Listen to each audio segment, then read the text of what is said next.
Sally Rooney, ça vous dit quelque chose? Apparemment, ce serait une Jane Austen 2.0, une Zola des temps modernes ou une Salinger au féminin.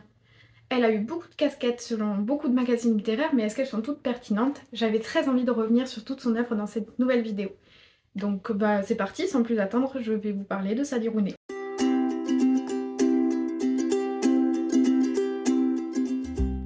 Sally Rooney, c'est une romancière irlandaise qui est née en 1991, qui a donc 32 ans et qui a actuellement sorti 3 romans. C'est une romancière qui est notamment très connue pour son succès pour Normal People, qui a notamment été adapté en mini-série. Mais elle a écrit 2 autres livres qui ont également eu du succès. Elle a fait des études en sciences politiques, mais a été diplômée de littérature anglaise et américaine, ce qui n'est pas très surprenant quand on voit qu'elle est devenue romancière. En 2017, elle sort son premier roman qui s'appelle Conversation entre amis, que j'ai ici au format poche, et qui a été traduit par Laetitia Deveau et paru aux éditions de l'Olivier en grand format et qui est arrivé en France en 2019. Toute sa bibliographie à Sally Rooney est d'ailleurs parue en français aux éditions de l'Olivier et chez Point au format poche, sauf son dernier qui n'est pas encore sorti en poche. Dans ce premier roman, Sally Rooney nous raconte l'histoire de 2 étudiantes poètes-performeuses, Bobby et Frances, qui sont meilleures amies mais aussi ex-amantes. Dans ce roman, elle rencontre un couple plus âgées qu'elles, pour lequel elles vont toutes les deux avoir une fascination assez forte, chacune pour une des personnes du couple différentes. Bobby va beaucoup plus s'attacher à Melissa, qui est photographe et journaliste, je crois, non qui est en tout cas photographe dans le milieu artistique,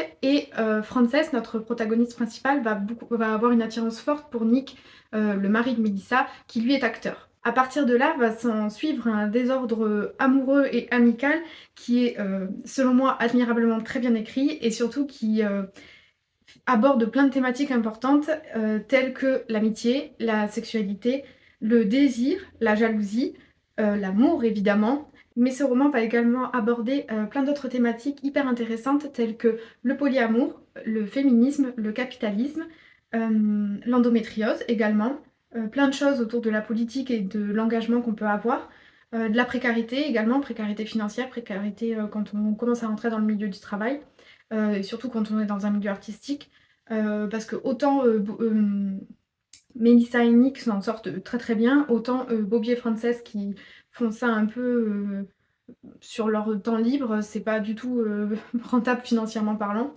C'est un roman que j'ai beaucoup aimé, je l'ai trouvé très juste, je me suis beaucoup identifiée à Frances. Et c'est le dernier que j'ai lu d'elle alors que c'est son premier paru. Mais écoutez, il n'y a pas d'ordre pour découvrir Sally Rooney, donc voilà pour le premier qu'elle a sorti.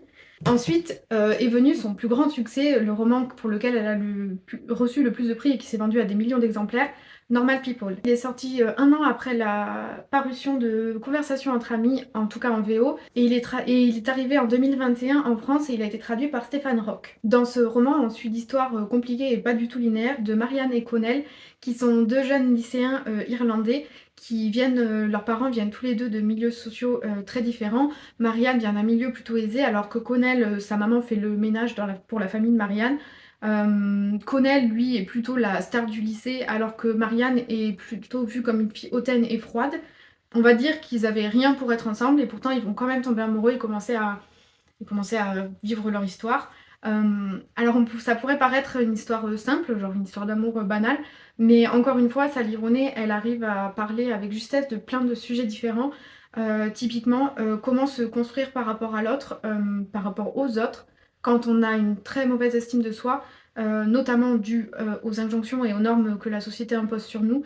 Typiquement, Marianne, elle va avoir des compagnons tout au long de en tout cas pour la période sur laquelle on la suit, elle va avoir des compagnons qui vont pas du tout être, comment dire, des bons compagnons, qui vont pas du tout être des bonnes personnes pour elle, parce qu'elle a une très mauvaise estime d'elle et qu'elle pense en quelque sorte qu'elle ne mérite que ça. Et après, évidemment, avec Connell, ils vont s'aimer, ils vont se quitter, ils vont se retrouver. Comme on les suit sur plusieurs années, ça va et ça vient, on va dire, en quelque sorte. C'est pas mon préféré de l'autrice, mais c'est le premier par lequel j'ai découverte. Et ça m'a suffisamment donné envie quand même pour lire ses autres romans. Donc c'est quand même que ça a fonctionné sur moi. Il y a encore une fois des thématiques abordées qui sont communes à Conversation entre amis et qu'on retrouvera d'ailleurs dans son autre roman, telles que la sexualité, les relations hommes-femmes, l'estime de soi, les relations toxiques d'ailleurs aussi, on peut le dire. Ça va parler également de lutte des classes, vu qu'on a quand même milieux, enfin des milieux très différents qui se rejoignent.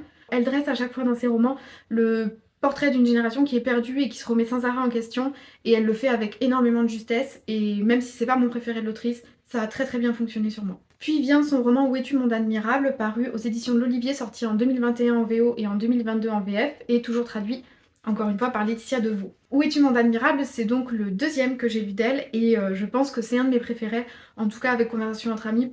Ils sont en bisbille pour la première place des romans de Sally Rooney dans mon cœur. On va suivre l'amitié de deux trentenaires, encore une fois irlandaises, Alice et Aileen, qui vont entretenir une conversation épistolaire par email, car Alice, qui est une jeune romancière à succès, a décidé de s'isoler en campagne irlandaise suite à un épisode dépressif, qui va d'ailleurs continuer dans la campagne irlandaise, alors que Aileen, sa meilleure amie, a décidé de rester à Dublin parce que son travail est là-bas, elle est rédactrice dans un magazine littéraire. On va suivre un peu leurs déboires amoureux et surtout toutes leurs réflexions par rapport euh, à la société actuelle, au monde, au devenir du monde, leurs rêves, leurs espoirs, tout ce qui se bouscule en fait dans leur tête et qui les pousse à être à la fois mal et bien dans ce monde.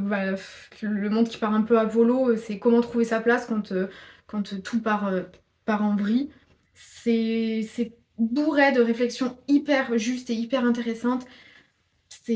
J'aurais pu corner chaque page, je crois que j'aurais vraiment pu corner chaque page tellement c'est d'une profondeur folle. Comme ça parle de l'intime, certains passages sont drôles, d'autres sont beaucoup plus tristes, mais en tout cas ça reste toujours très profond et très sensible. Elles vont partager par email, comme elles sont meilleures amies, ce qui est normal, ce qu'on ferait avec n'importe quelle meilleure amie, sinon changer de meilleure amie. Elles vont partager leurs rêves, leurs espoirs, leurs désirs, leurs peurs, leurs doutes, leurs questionnements, leur engagement politique, leur rencontre aussi également, parce que le roman suit en fait leur déboire aussi amoureux, parce que chacune va rencontrer quelqu'un pile à ce moment-là. En fait, jamais 203 dans ce roman-là, elle parle aussi d'amour, d'amitié, de sexualité, d'engagement politique.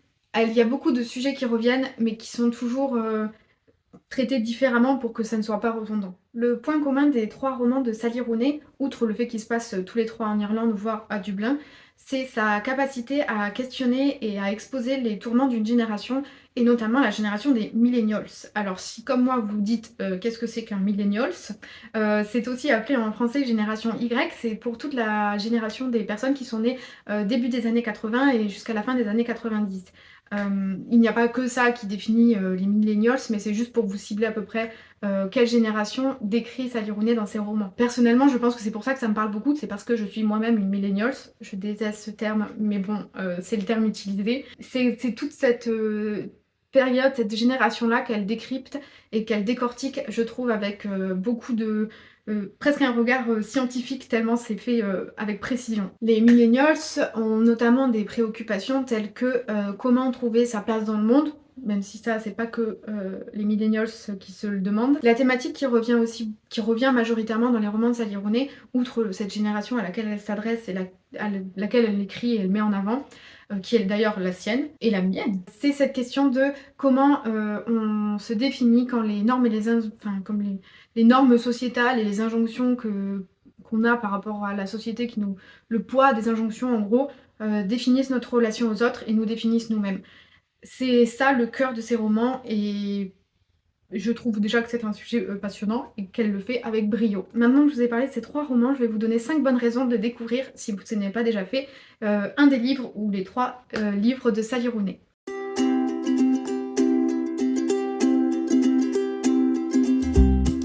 En numéro 1, la principale raison pour lire Sally Rooney, c'est la variété des sujets abordés dans ses romans.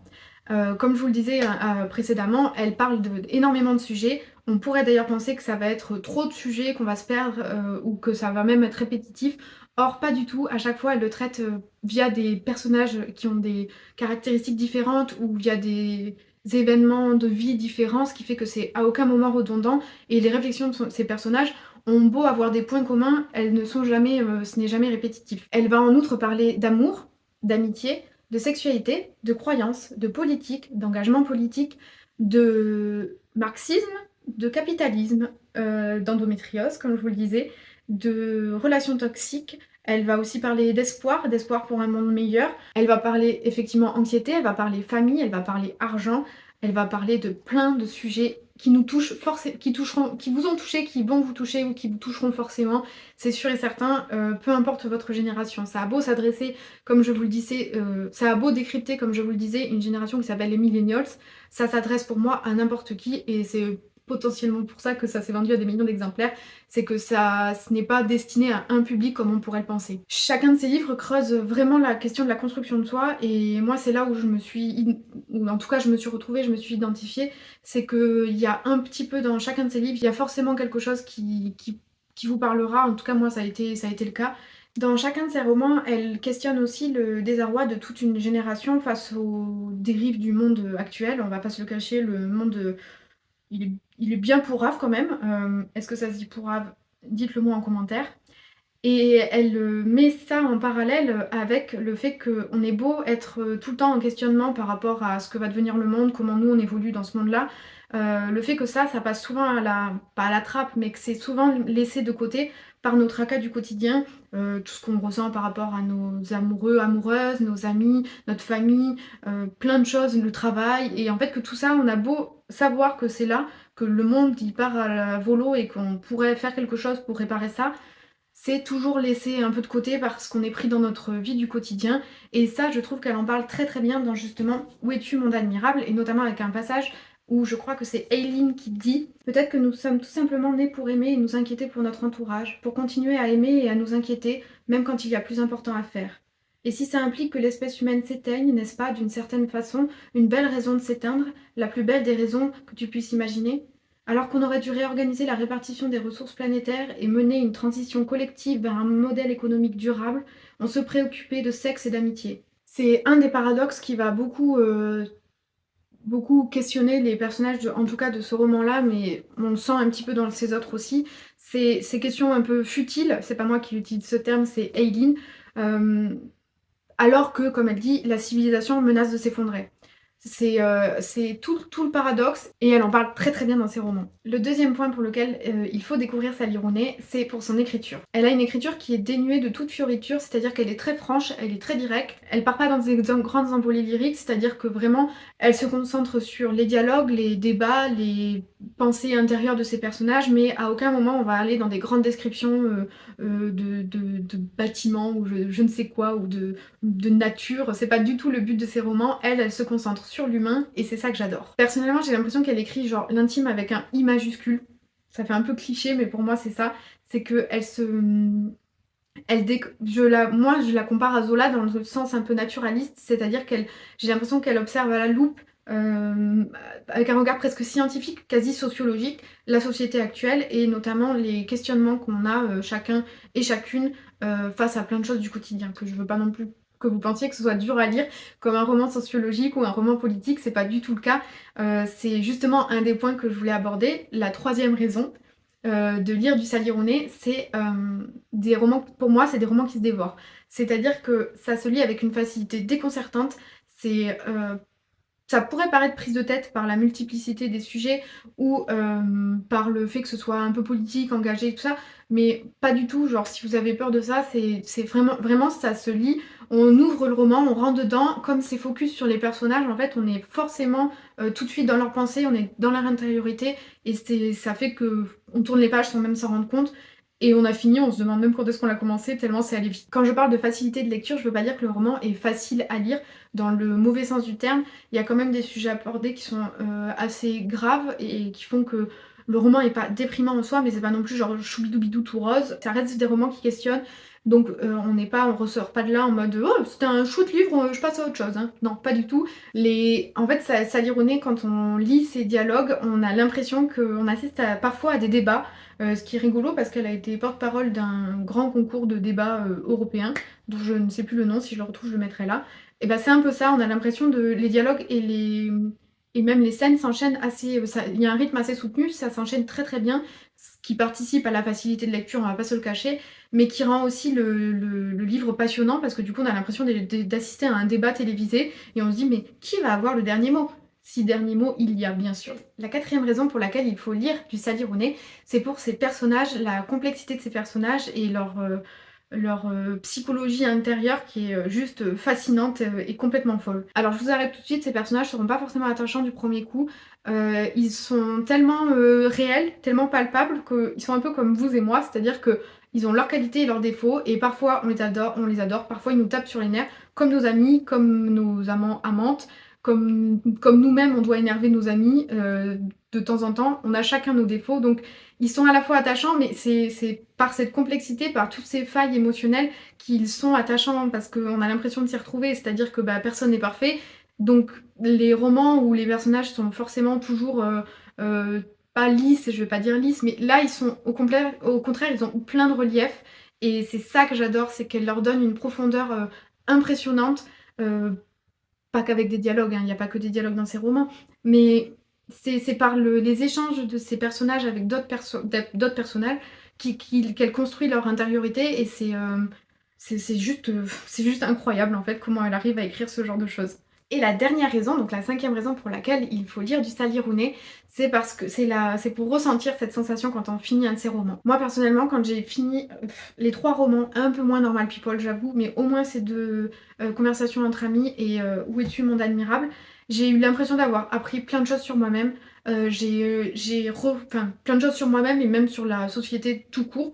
Je me suis posé plein de questions et j'avais pas forcément les réponses, mais c'était pas grave parce que j'étais dans le même état que ces personnages, c'est-à-dire que ben, je me posais des questions, mais je me questionne et c'est un peu tout ce qui compte parce que avoir les réponses, je suis pas sûre que ça aide et même il y a des questions qui auront jamais de réponse et c'est pas très très grave. Alors après ces 5 bonnes raisons de découvrir Sally Rooney, vous allez me dire: «Mais est-ce qu'il y a pas un défaut quand même? Est-ce qu'il y a pas quelque chose qui justement un petit truc qui fait que Sally Rooney ça ne matcherait pas?» Ben pour moi, Sally Rooney ça passe ou ça casse. C'est-à-dire que ça a failli casser avec Normal People quand je l'ai lu, c'est qu'elle a une écriture tellement, pas dénuée de c'est une écriture tellement cash que je pense que ça peut ne pas plaire à tout le monde et on pourrait aussi penser que comme elle écrit, une génération qui pourrait ne pas être la génération de tous les lecteurs, ça pourrait ne pas nous viser. C'est vrai que c'est possible que ça touche pas tout le monde. Sur moi, ça fonctionne très bien et je pense que là où elle réussit, c'est justement à intéresser, les gens qui ne sont pas forcément décrits dans ses romans.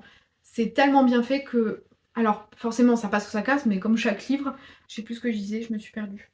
Bref, sur moi ça fonctionne, avec Normal People c'est passé à un cheveu de bébé de pas fonctionner. Je dis un cheveu de bébé parce que c'est tout fin et du coup, c'est fragile. Mais ça m'a quand même suffisamment captivée pour me donner envie de découvrir la suite et je regrette pas du tout parce que vraiment Conversation entre amis et Où es-tu monde admirable, c'est des lectures qui m'ont marquée et qui me marqueront longtemps et certainement que je relirai alors que je relis quand même assez peu de romans contemporains. Pour conclure, quand même parce que c'était une vidéo un petit peu plus, longue peut-être, j'espère pas. En tout cas, j'espère pas que ça vous a paru long. J'aime beaucoup le travail de Sally Rooney, comme vous vous en doutez. Je trouve qu'elle mêle parfaitement émotion et conviction, ce qui est pas facile, et elle le fait avec vraiment beaucoup de puissance. C'est tout ce que je demande à un roman, c'est-à-dire me faire me questionner, me faire réfléchir, mais aussi me faire passer un bon moment de lecture, parce qu'après tout, c'est tout ce qu'on veut. Et à chaque fois, je suis ressortie ces lectures en ayant passé un bon moment, et c'est tout ce que je veux quand je lis un livre. Vous aussi, sinon vous êtes vraiment des gens qui aiment se torturer. Ce qui est sûr, c'est que je continuerai à suivre ces parutions avec avec beaucoup d'envie. J'ai même déjà très hâte du suivant, alors que celui-ci vient presque juste de paraître, donc je pense que je peux prendre un peu mon mal en patience. Quoique, il paraît qu'elle a écrit Conversation entre amis en 4 mois, donc bon, ça peut laisser promettre quelque chose. Bon bah en tout cas j'espère que si vous ne connaissiez pas le travail de Sally Rooney, ça vous a donné envie de le découvrir. Et bah écoutez, ma foi, si vous l'aviez déjà lu, j'ai un peu envie d'avoir votre avis, donc n'hésitez pas à le dire en commentaire. Moi c'est tout ce que j'avais à vous dire, je suis sûre que j'ai oublié plein de choses parce que comme je vous dis, il y a tellement de choses qui m'ont touchée dans ces romans que j'ai forcément oublié un truc, mais c'est pas très grave. Et puis voilà, moi je vous souhaite de très belles lectures et puis à bientôt. Ah, c'était catastrophique celle-là, hein.